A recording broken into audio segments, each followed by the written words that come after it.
नमस्कार। 15 नवंबर को प्रधानमंत्री ने बिरसा मुंडा को उनकी 150वीं जयंती पर श्रद्धांजलि दी और इस दिन को अब जनजातीय गौरव दिवस के तौर पर मनाया जाता है। हम सबने स्कूल में इनका नाम पढ़ा है, एक स्वतंत्रता सेनानी के तौर पर इन्हें जाना है। लेकिन आज हमारे पास जो जानकारी है उसके आधार पर हम उनकी शख्सियत के उन पहलुओं को कुरेदेंगे जो अक्सर छूट जाते हैं। बिल्कुल, मतलब एक 25 साल का नौजवान जिसे उसके लोग सिर्फ एक नेता नहीं बल्कि भगवान मानने लगे थे। धरती आबा यानी पृथ्वी का पिता। हाँ, यही तो। ये कैसे हुआ? वो कौन सी चिंगारी थी जिसने उन्हें एक साधारण लड़के दाऊद मुंडा से भगवान बिरसा मुंडा बना दिया? और यही आज हमारी चर्चा का मकसद है। सिर्फ उनकी जीवनी के तथ्य दोहराना नहीं बल्कि उस दौर को समझना, वो सामाजिक, आर्थिक, राजनीतिक ताना बाना जिसने बिरसा मुंडा को जन्म दिया। हम दी गई जानकारी के आधार पर देखेंगे कि उनका विद्रोह, जिसे उलगुलान कहा गया, वो क्यों सिर्फ एक लड़ाई नहीं थी बल्कि एक पूरी कह सकते हैं विचारधारा थी। और उनकी विरासत आज भी इतनी प्रासंगिक क्यों है? जी, और सबसे बड़ी बात, उनकी विरासत आज भी आदिवासी हकों की लड़ाई से इतनी सीधी कैसे जुड़ी हुई है। तो चलिए इस कहानी की परतों को खोलते हैं। शुरू करते हैं उनके शुरुआती जीवन से। हमारे पास जो दस्तावेज हैं वो बताते हैं कि उनका जन्म 1875 में हुआ था, झारखंड के उलिहातू गांव में। हाँ, छोटा नागपुर पठार की मुंडा जनजाति में। लेकिन दिलचस्प बात यह है कि उनका बचपन का नाम दाऊद मुंडा था। और उनकी शुरुआती पढ़ाई एक जर्मन मिशनरी स्कूल में हुई थी। अच्छा। और ये उनके जीवन का एक बहुत बहुत अहम मोड़ था। मिशनरी स्कूल में पढ़ते हुए उन्होंने बाहरी दुनिया देखी, ईसाई धर्म को समझा, लेकिन साथ ही उन्होंने ये भी महसूस किया कि कैसे मिशनरी उनकी अपनी मुंडा संस्कृति और परंपराओं की आलोचना कर रहे थे। मतलब एक तरफ ज्ञान मिल रहा था तो दूसरी तरफ पहचान पर ही सवाल उठ रहे थे। बिल्कुल, इसी कश्मकश ने उनके अंदर एक बेचैनी पैदा की। मैं ये सोच रहा हूँ कि उस वक्त जब बहुत से लोग अंग्रेजों से सीधी लड़ाई लड़ रहे थे, बिरसा मुंडा ने धर्म और समाज सुधार पर इतना जोर क्यों दिया? क्या उन्हें लगता था कि असली लड़ाई पहले अपने समाज के अंदर लड़नी होगी? बिल्कुल सही पकड़ा आपने। उन्हें ये समझ आ गया था कि राजनीतिक आज़ादी से पहले सामाजिक और सांस्कृतिक एकता बहुत जरूरी है। उन्होंने देखा कि उनका समाज अंधविश्वास, शराबखोरी और आपसी फूट से कमजोर हो रहा है।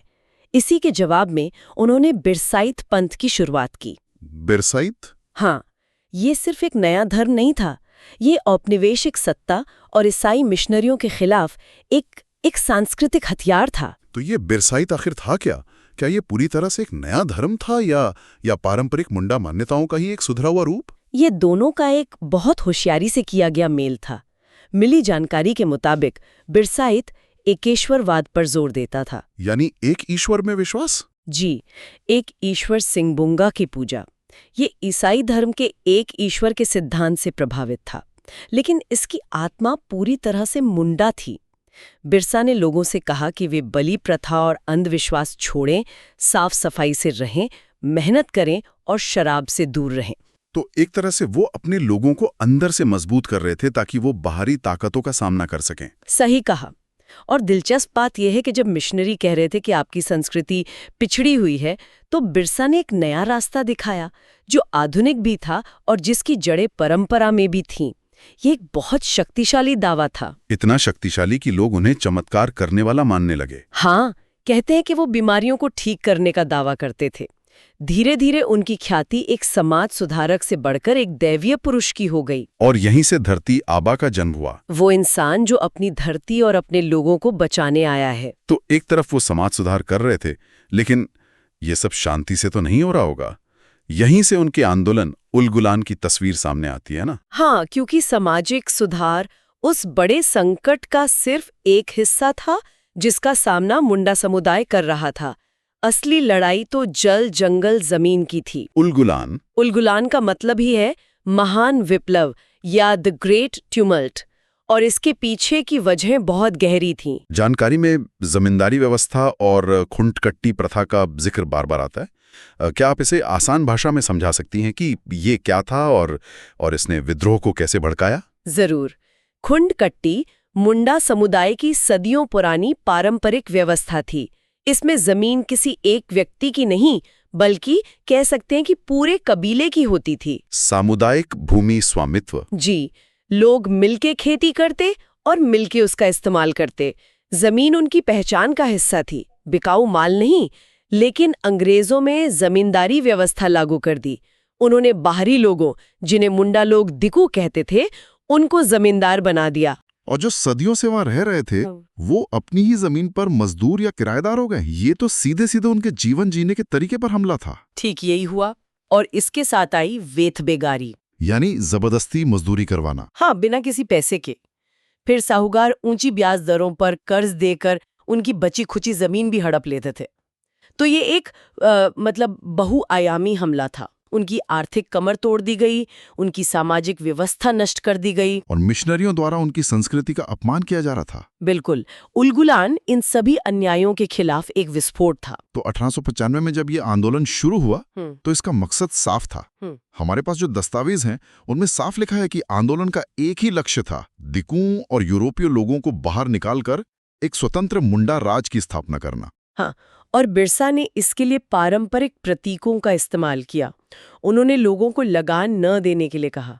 उन्होंने अपने अनुयायियों को तीर कमान से लैस करना शुरू किया। तो ये लड़ाई सिर्फ अंग्रेजों से नहीं थी? नहीं, ये उन सभी बाहरी ताकतों से थी जो उनका शोषण कर रही थीं, चाहे वो जमींदार हों या साहूकार। ये अपनी पहचान, सम्मान और अस्तित्व को बचाने की लड़ाई थी। और ये सब करते हुए उनकी उम्र सिर्फ 20-24 साल थी। ये सोचना ही हैरान करता है। लेकिन कहानी में एक दुखद मोड़ आता है। 1900 में उन्हें पकड़ लिया गया और सिर्फ 25 साल की उम्र में रांची जेल में हैजे से उनकी मृत्यु हो गई। जी, तो फिर सवाल उठता है कि क्या ये आंदोलन नाकाम हो गया?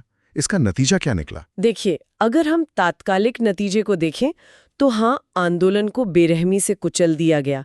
कई लोग मारे गए, बिरसा मुंडा की मृत्यु हो गई। लेकिन अगर हम इसके दूरगामी प्रभाव को देखें तो उनकी विरासत बहुत बड़ी और सफल है। वो कैसे? मतलब कानूनी तौर पर? हाँ, खासकर कानूनी तौर पर। इस आंदोलन ने ब्रिटिश सरकार को इतना झकझोर दिया कि उन्हें समझ आ गया कि आदिवासी समुदायों के भूमि अधिकारों को और नजरअंदाज नहीं किया जा सकता। उलगुलान के दबाव का सीधा नतीजा था 1908 में छोटा नागपुर काश्तकारी अधिनियम का पारित होना। छोटा नागपुर टेनेंसी एक्ट। जी। तो ये कानून एक बड़ी जीत थी। लेकिन क्या ये जमीनी हकीकत को पूरी तरह बदल पाया? क्या इसके बाद भी आदिवासियों की जमीन छीनने के रास्ते मौजूद थे? यह एक बहुत महत्वपूर्ण सवाल है। देखिए, ये कानून एक मील का पत्थर था। इसने आदिवासी जमीन को गैर आदिवासियों को ट्रांसफर करने पर कानूनी रूप से रोक लगा दी। इसने खुंडकट्टी जैसे सामुदायिक अधिकारों को कुछ हद तक मान्यता दी, जो उस वक्त के हिसाब से एक बहुत बड़ी कानूनी सुरक्षा थी। हाँ, लेकिन जैसा कि अक्सर होता है, कानून बनाना एक बात है और उसे लागू करना दूसरी। बाद के सालों में भी कई कानूनी दांव पेंच और लूप होल्स का इस्तेमाल करके जमीनें छीनी गईं।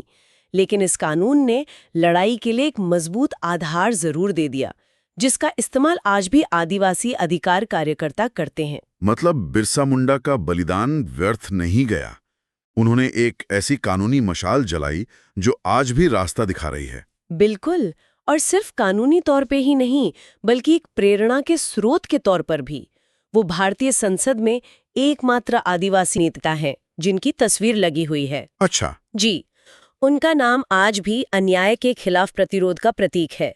जब भी जल, जंगल, जमीन की बात होती है, बिरसा मुंडा का नाम सबसे पहले आता है। तो दाऊद मुंडा से लेकर भगवान बिरसा मुंडा तक का उनका जो सफर था, वो औपनिवेशिक शोषण के खिलाफ सिर्फ एक राजनीतिक प्रतिरोध की कहानी नहीं है, बल्कि ये अपनी अस्मिता को बचाने और एक सामाजिक सांस्कृतिक पुनरुत्थान की भी कहानी है। सही कहा। उन्होंने अपने लोगों को सिखाया कि बाहरी ताकतों से लड़ने के लिए पहले अंदर से मजबूत होना पड़ता है। और इसीलिए जनजातीय गौरव दिवस सिर्फ एक याद करने का दिन नहीं है। जी नहीं, ये उस चेतना और उस संघर्ष को सम्मान देने का दिन है जो बिरसा मुंडा ने जगाया था। यह हमें याद दिलाता है कि पहचान और संसाधनों की लड़ाई आज भी उतनी ही प्रासंगिक है जितनी 100 साल पहले थी। आज की इस पूरी चर्चा को अगर समेटे तो एक बात बहुत साफ नजर आती है। बिरसा मुंडा ने बाहरी प्रभाव को नकारा, लेकिन साथ ही अपनी ही पारंपरिक प्रथाओं में सुधार का साहस भी दिखाया। और यहीं से हमारे श्रोताओं के लिए सोचने वाली एक बात निकलती है। मिली जानकारी में ये बात सामने आई कि बिरसा मुंडा ने बाहरी प्रभाव को नकारते हुए अपनी पारंपरिक प्रथाओं में सुधार का प्रयास किया था। ये एक दिलचस्प सवाल खड़ा करता है। कोई भी समुदाय बाहरी दबावों का सामना करते हुए अपनी मूल पहचान कैसे बनाए रख सकता है? और साथ ही भीतर से सुधार भी कैसे कर सकता है? हाँ, आज के इस वैश्वीकरण के दौर में परंपरा और आधुनिकता के बीच ये संतुलन कैसा दिखना चाहिए?